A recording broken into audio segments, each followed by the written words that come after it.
प्यारे बच्चों, इस वीडियो में हम निकटस्थ अवयव विश्लेषण का अध्ययन करेंगे। इसके बारे में हम पढ़ने वाले हैं। तो सबसे पहले आइए हम देखते हैं कि इसका तात्पर्य क्या है, इसका मतलब क्या है, निकटस्थ अवयव कहते किसे हैं। सबसे पहले इसी बात को हमें समझना होगा। तो वाक्य में प्रयुक्त जो घटक अर्थ की दृष्टि से परस्पर सर्वाधिक निकट होते हैं उनको निकटस्थ अवयव कहते हैं। ठीक है, यानी कि हम बनावट संरचना के अनुसार हमें नहीं देखना है, हमें देखना है कि अर्थ के नज़रिए से, अर्थ की दृष्टि से जो घटक या जो पद, यहाँ पर पद ही घटक हैं वाक्य के, तो जो पद आपस में ज़्यादा निकट होते हैं उन्हीं को निकटस्थ अवयव कहते हैं। ठीक है, तो हम समझेंगे निकटस्थ अवयव का मतलब क्या है। एक उदाहरण से हम समझेंगे। जैसे मैं एक सेंटेंस लिखती हूँ, वह सुंदर बालक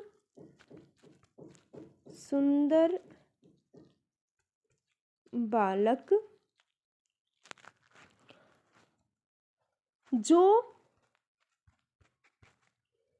कल स्कूल में मिला था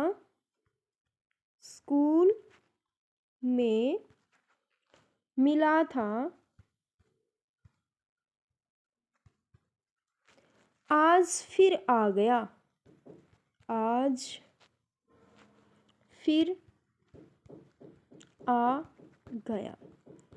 अब बच्चों देखो, वाक्य अनेक पदों से मिलकर बनता है, काफ़ी सारे पद होते हैं वाक्य में।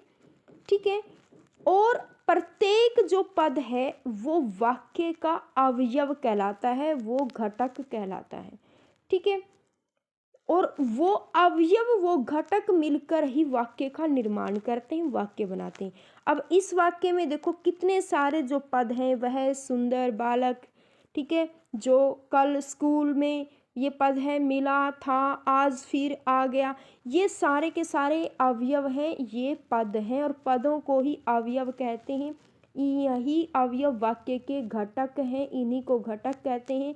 इनसे ही मिलकर वाक्य की संरचना हुई है, वाक्य बना है। ठीक है, अब अवयव और घटक का तो आपको पता चल गया। अब निकटस्थ का मतलब क्या है वह मैं आपको बताने वाली हूँ। अब इसमें देखिए, एक तो है वह सुंदर बालक, वह से लेकर के बालक तक। ठीक है, फिर जो कल स्कूल में मिला था, यहाँ तक, आज फिर आ गया यहाँ तक। ये तीन क्या है, इसके अंदर एक उपवाक्य है। ठीक है, बड़ा पूरा क्या है, ये वाक्य है और इसके अंदर ये उपवाक्य है। अब इनमें से देखो कि आपस में इनका निकटस्थ अवयव कौन सा है। ठीक है, वह सुंदर बालक के पास में, चाहे ये जो कल स्कूल में मिला था, ये इसका निकटस्थ है, या फिर तीसरा जो है आज फिर आ गया, ये निकटस्थ है। आप लोगों ने इस चीज़ को डिसाइड करना है। अब ध्यान से देखो, वह सुंदर बालक, इस बालक के निकट, इसके निकट,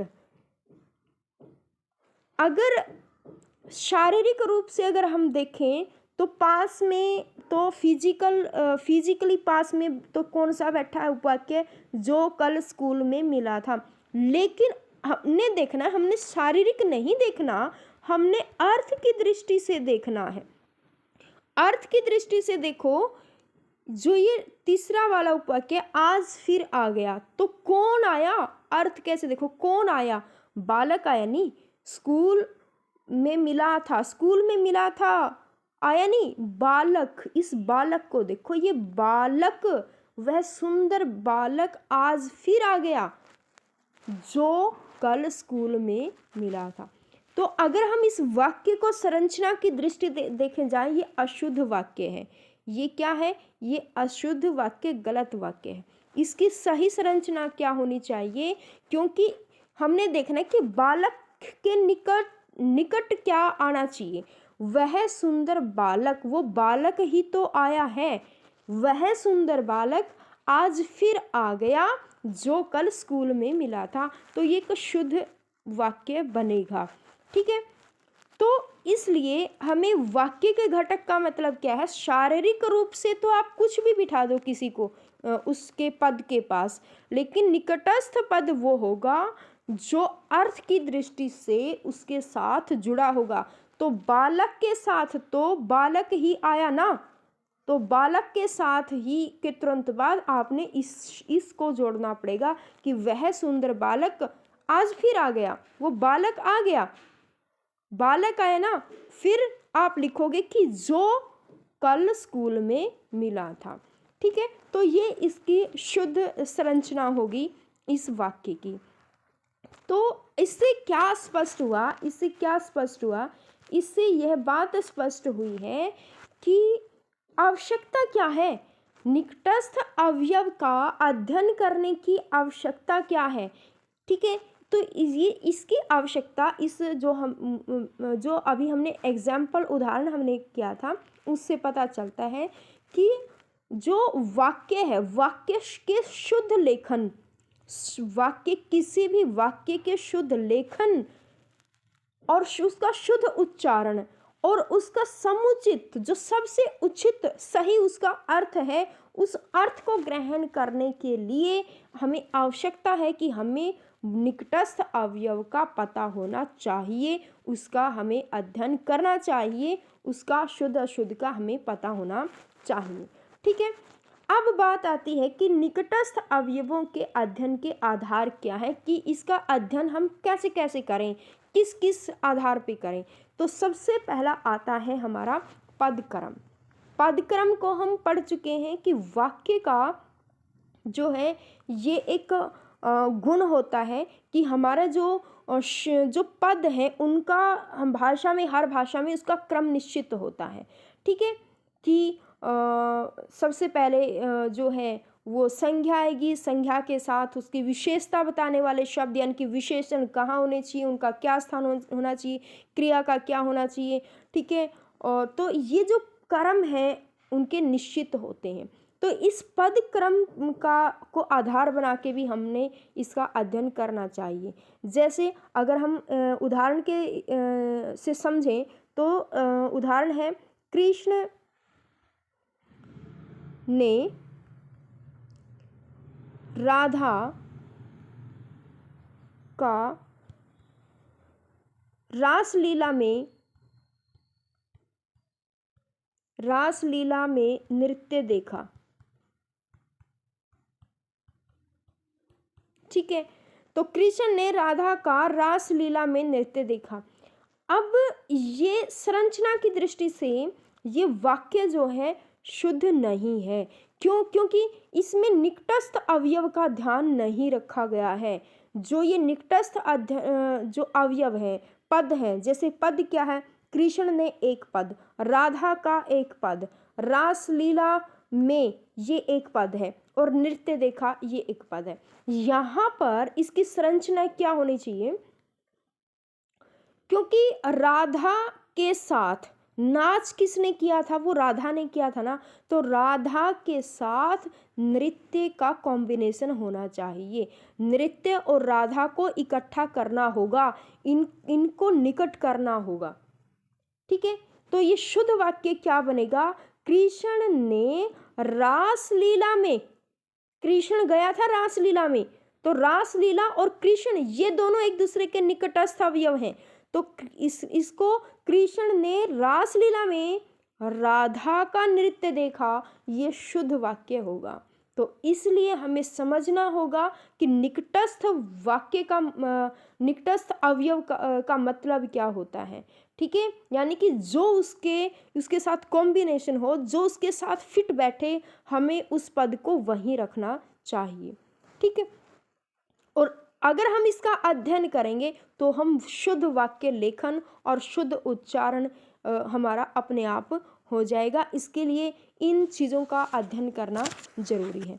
अब दूसरा पॉइंट आता है, वो है हमारा बलाघात। अगर हमारा बलाघात शुद्ध हो, बलाघात के बारे में हम पढ़ चुके हैं, क्या होता है, एक विशेष ध्वनि के ऊपर, शब्द के ऊपर, अक्षर के ऊपर, वाक्य के ऊपर जब हम विशेष बल देते हैं उसको बलाघात कहते हैं, और अर्थ ग्रहण करने में उसका बहुत बड़ी भूमिका होती है।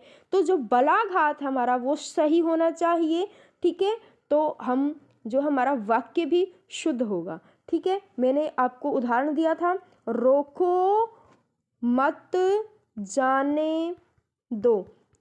जहाँ भी आप इसमें विराम दोगे और आपने वहीं पर बलाघात करना पड़ेगा। इसके ऊपर विराम दोगे आप तो इसके ऊपर आपने बलाघात करना पड़ा, रोको मत जाने दो, अर्थ इसका ये रहेगा। अगर आपने इसको बलाघात आपने यहाँ पर विराम दिया तो बलाघात इसके ऊपर होगा, रोको मत जाने दो, अर्थ बिल्कुल विपरीत हो जाएगा। तो हम कह सकते हैं ना कि समुचित अर्थ ग्रहण करने के लिए आपने इस बलाघात का भी आपने अध्ययन करना चाहिए।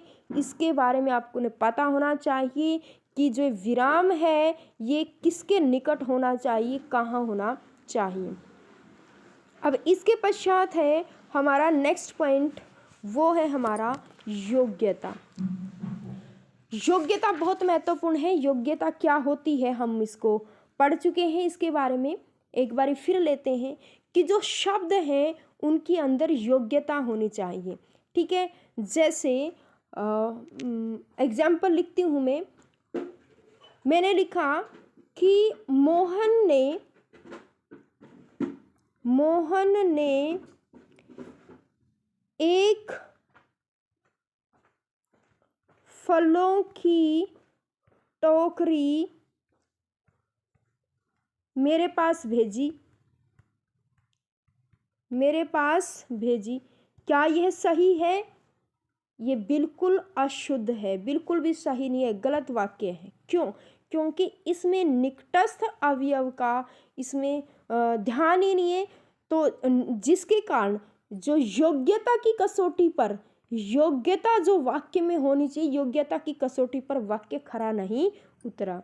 क्योंकि जो इसमें जो ये एक शब्द है इसका स्थान ही गलत है। यहाँ एक फलों की टोकरी नहीं होती। टोकरी में एक फल कैसे आप रखोगे? अगर टोकरी ही भरी हुई है तो इसमें एक फल नहीं हो सकता। तो इसके लिए यहाँ पर ये योग्य ही नहीं है, ये शब्द यहाँ ये आ ही नहीं सकता। एक शब्द को उठा करके आप यहाँ टोकरी से पहले रखोगे। मोहन ने फलों की एक टोकरी मेरे पास भेजी। यहाँ टोकरी जो है ये जो है काउंटेबल हम नाउन इसको कह सकते हैं। ठीक है, तो इसलिए यहाँ पर एक टोकरी, दो टोकरी भेजी, एक टोकरी भेजी, चार भेजी, तो टोकरी से पहले एक आएगा। तो इसलिए हमें इन चीज़ों का अध्ययन करना बहुत ज़रूरी है शुद्ध वाक्य लेखन के लिए। अगला पॉइंट हमारा है वो है विशेषण। विशेषण में हम गड़बड़ कर देते हैं। विशेषण भी की भी अपनी एक जगह होती है। ठीक है, जैसे मैंने एक सेंटेंस लिखा, आपको पता चलेगा, जैसे सफ़ेद कमीजें और मोजे रखे हैं। एक तो यह सेंटेंस है, सफ़ेद कमीजें और मोजे रखे हैं। ठीक है, यानी कि यहाँ पर हमने विराम दिया, सफ़ेद कमीजें और मोजे रखे हैं। दूसरा मैं एक और लिख रही हूँ, मैंने लिखा सफ़ेद कमीजें, ठीक है, यहाँ विराम दिया मैंने, और मोजे रखे